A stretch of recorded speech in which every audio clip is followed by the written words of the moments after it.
Muito bem. Se você puder ler na sua casa, eu não vou ler o capítulo todo, mas a profecia que eu estou falando está escrita no livro de Isaías, capítulo 35. Eu vou ler os primeiros versículos para você e depois vou resumir o capítulo todo.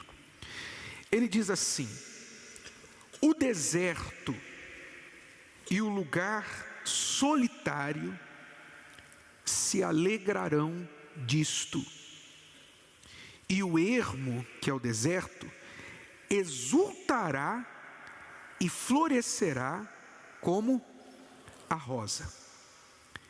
Abundantemente florescerá. Quer dizer, não vai ser algo mirrado, haverá abundância, e também jubilará de alegria e cantará. Então aqui são imagens de festa, de celebração, de gozo, de prazer imenso. A glória do Líbano se lhe deu, a excelência do Carmelo e Saron. Eles verão a glória do Senhor, o esplendor do nosso Deus. Esses lugares na Bíblia, o Líbano, o Carmelo, Saron, eram lugares associados à abundância, à fertilidade, o verde, a exuberância. Pense num campo verde, num campo frutífero, uma floresta. As florestas do Líbano eram famosas, e quando Deus fala nessa linguagem, está dizendo: aquele lugar que outrora foi deserto, solitário, abandonado, devastado, vai ser como esse lugar exuberante, frutífero, cheio de vida. É o que ele está falando. Aliás, todo o capítulo 35 de Isaías trata de contrastes, de mudança de sorte, de virada de vida. Eu vou resumir aqui o que ele fala, depois você verifica na sua Bíblia. Ele fala que o solitário será como uma rosa que atrai. Solitário que está sozinho, ninguém quer saber dele, vai ser como uma rosa que quando você vê, você quer chegar perto, cheirar a fragrância, colocar em cima para todo mundo ver, não é isso? O solitário será como uma rosa que atrai. Preste atenção, você que está solteiro, você que é casado, mas vive sozinho, uma vida de solteiro a dois. Os cegos vão enxergar, os surdos ouvir. Os paralíticos não vão só andar, eles vão saltar. Os mudos não vão só falar, eles vão cantar. Os desertos virarão rios, a terra seca em lagos. Até os loucos não vão mais errar o caminho. Quer dizer, nem a pessoa louca vai fazer nada errado. Sabe? Quando a pessoa não está bem da cabeça, ela não pode ficar sozinha. Não é verdade? Quando ela não está bem da cabeça, alguém tem que estar sempre com ela, porque ela pode fazer uma besteira. Nem sair na rua, então, nem se fale. Aqui o texto fala que até os loucos não vão mais errar o caminho. Os perdidos serão resgatados.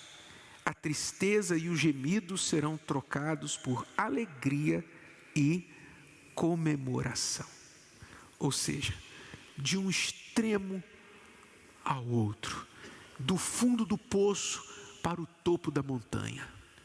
É a mudança que Deus está falando que Ele vai fazer na vida de quem? Dos que creem. Ele está falando da mudança do interior, a mudança que vai começar aqui dentro e vai começar a florescer, vai começar a mostrar do lado de fora, que é o que Ele tem especialidade em fazer. O que Ele precisa? Ele precisa que você creia. Quando a gente fala em crer, não é uma religiosidade, não é você falar com a palavra, com a boca, eu creio. É você realmente colocar a sua vida sobre essa promessa, fazer essa palavra aqui sua. construir a sua vida sobre isso aqui. Então, por exemplo, digamos que você está do lado aqui vermelho dessa lista. Você é solitário, você é cego, talvez não literalmente, mas você não vê nada bom, você não tem visão boa, só vê coisa ruim. Você é surdo de ouvir boas notícias, você é paralítico que a sua vida não anda, você é mudo que você não dá testemunho, você não tem coisa boa para falar. O deserto, a solidão faz parte da sua vida. Os loucos, quer dizer, você vive errando, parece até que você não sabe tomar decisões boas, perdido, tristeza, gemido. Você está desse lado aqui da palavra, mas se você crê, você pode estar do outro lado. Você vai cantar, você vai saltar de alegria, você vai regozijar, comemorar, você vai falar das obras de Deus na sua vida. Se você crê, você pode passar de um lado para o outro lado. O teu casamento, que hoje é a vergonha da sua vida, a vergonha da sua família, pode ser o testemunho que todo mundo vai falar a respeito. Quem te viu, quem te vê. Você é o solitário que ninguém quer saber. Você vai ser a rosa que vai atrair. O seu perfume vai atrair essa pessoa que você tanto deseja, que Deus tem preparado para você, e que você fica se perguntando: onde está? Será que existe? Será que um dia eu vou ser feliz? Se você crer, você sai de um lado e passa para o outro. Não como mágica, mas porque você creu no que Deus prometeu aqui que Ele vai fazer. E a crença, ela é simples.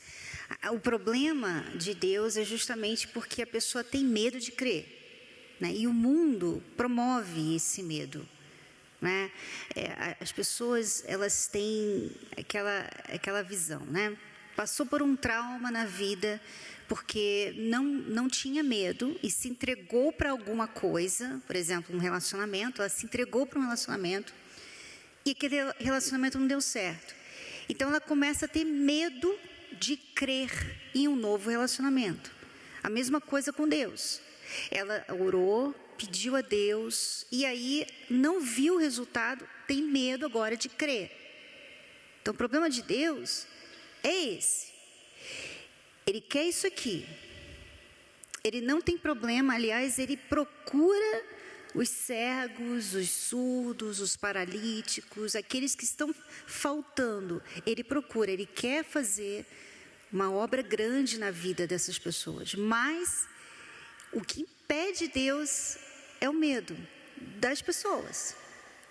E ele crê nelas. Tanto é que ele busca os que precisam. Mas as pessoas, infelizmente, quando ouvem isso, elas ficam assim: e se eu crer e não acontecer? Eu vou passar por aquilo de novo que uma vez eu criei, uma vez eu aceitei e eu fiquei com aquela expectativa e eu me frustrei muito. Então elas têm reservas. E aí, você, quando faz isso com Deus, é como se você estivesse colocando Deus no lugar de um homem, de um ser humano. E Deus não é ser humano. Deus não erra. Deus não mente. Deus não muda. Deus não tem segundas intenções, né? Então, Deus é perfeito.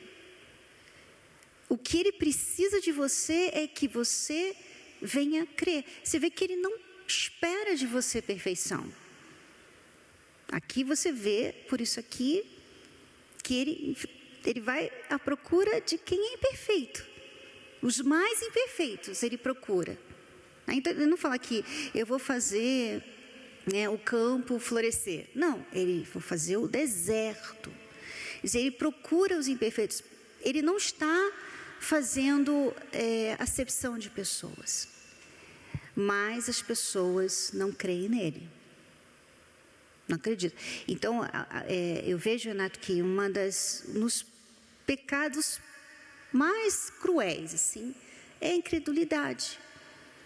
Porque é como se você tirasse Deus do lugar dele, de Deus. É como se você não cresce na perfeição dele, em quem ele é, na fidelidade dele. Então, tudo que Deus quer fazer, ele só não pode fazer por causa que as pessoas têm medo de crer. E quem ganha com esse medo? Você ganha com esse medo? Você está se protegendo com esse medo? Isso está te fazendo bem? Você está, como talvez nos relacionamentos, eu não vou me entregar muito, porque vai que essa pessoa aqui não dá certo, eu vou ter reservas. O que você ganha com isso, quando você faz isso com Deus? Você não ganha nada, pelo contrário, você perde isso aqui. Você não vê Deus na sua vida. Quer dizer, você vê Deus na vida dos outros, mas você não vê na sua, porque você não aceita. Crer é aceitar, é falar assim, eu tomo para mim essa promessa que é minha. Eu vou ser essa rosa no deserto, eu vou florescer, eu vou sair, um dia eu vou dar testemunho, um dia Deus vai me usar como um testemunho na minha família. Todos que me veem hoje assim vão testemunhar como eu vou ficar. Então, é crer, é pegar para si, e quando você tem essa fé, então você começa a olhar para frente, você começa a esperar isso, e Deus pode trabalhar com você. Começa a olhar para Deus. O que é crer, pessoal? A definição de fé na Bíblia é a certeza de coisas que se esperam, a convicção de fatos que não se veem. Então, a fé necessariamente não está olhando para o físico, para o que é. Fé, crer aos olhos de Deus, não é religião, não é religiosidade. Fé é você crer no que Deus falou, que Ele vai fazer o que Ele disse que faria. Isso é fé. Compreendeu? O que é fé? Não é um sentimento que você tem na igreja, o pastor está orando e você está ali, sabe, franzindo a testa e dando soco no ar na hora da oração, e em nome de Jesus, e bate o pé e tal. Isso não é fé necessariamente.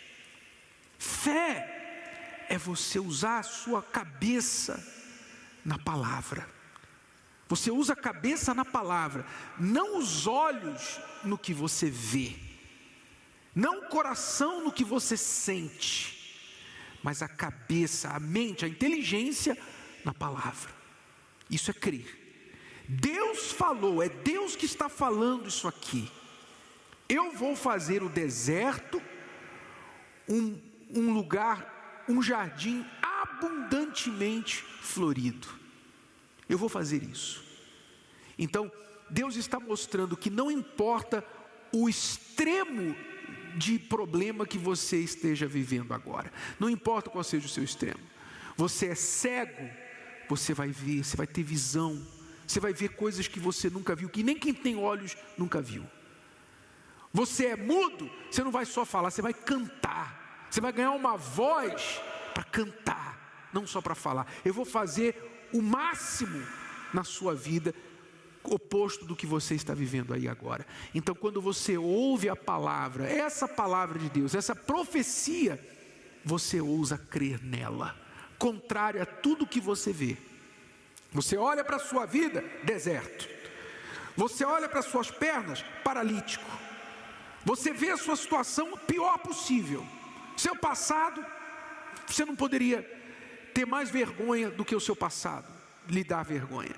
Mas, apesar de tudo que você vê, sente, ouve, você coloca a palavra de Deus acima disso. Então você não está vivendo pelo que você sente, vê, nem ouve. Você vive pelo que está escrito. É a certeza que a palavra vai se cumprir na sua vida. Isso é fé.